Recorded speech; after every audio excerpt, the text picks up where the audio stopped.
Hi there, my name is William, creator of muoniotv. Today's video is about sharing some wild food with Heikkinen and her students. I hope you enjoy this video. Please like, share, subscribe, and of course leave me a comment. And why not join us again next week for another story about life above the Arctic Circle.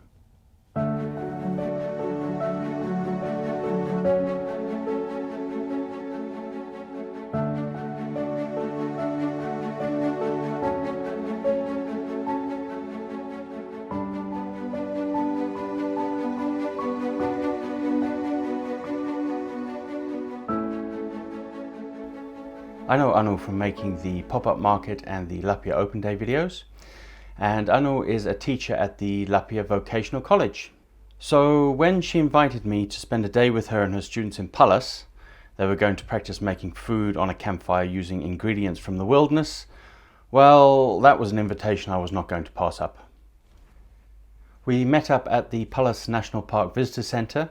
The students, who are all ladies, had already collected all the ingredients because you're not allowed to pick up anything from the national park. And they had already done all the food prep.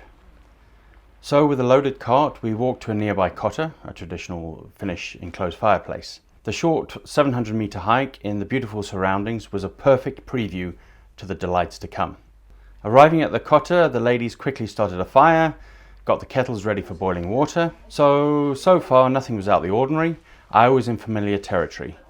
But then, out came the bubbly, and I realized that I was in for a real treat. The sparkling wine was decorated with beautiful rowan tree flowers, which gave a wonderful aroma and a subtle almond taste to the drink. After this official welcome, charpa mushrooms were added to the boiling water, tinful parcels of vegetables were placed around the edge of the fire, salads and dressings were unpacked. While these were slowly cooking and brewing, we all took some time alone just to be out and appreciate the nature. I was starting to get really hungry, and it didn't help that back in the kotta kebabs were grilling over the fire and the final preparations were being made. So I distracted myself by nipping out for a bit of filming. Then, floating over the forest, came the most wonderful call. Suoman! Time to eat. Time for magic. First off, a simple salad, lettuce, cherry tomatoes with blooming Sally willow herb leaves, all topped off with Dijon mustard dressing and accompanied with potato and spruce tip flat bread, as you do. Then the veggies, steamed to perfection in their own juices with smoked paprika butter. Broccoli, new potatoes and carrots, all still firm, so you could taste all the individual flavors. The spring onion and red pepper had melted down to add their flavor to the delicious steamed juice perfection. Vegetables were accompanied by mincemeat and garlic kebabs, crunchy on the outside, soft in the inside, with a sour cream sauce that helped to highlight the flavors of the mince. Then, the addition of dandelion flower petals boosted the kebabs to another level.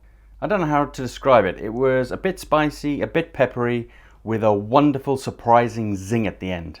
This was washed down with freshly made rhubarb and angelica juice.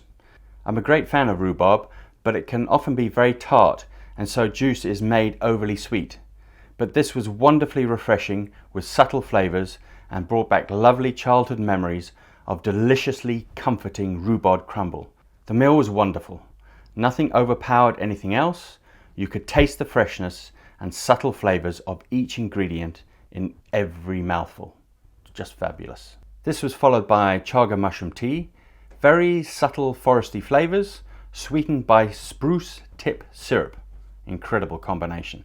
Chilling with my tea then, I thought the meal was over, but no, there was more magic to come. Coffee and pancakes. Not just any old ordinary camp pancake.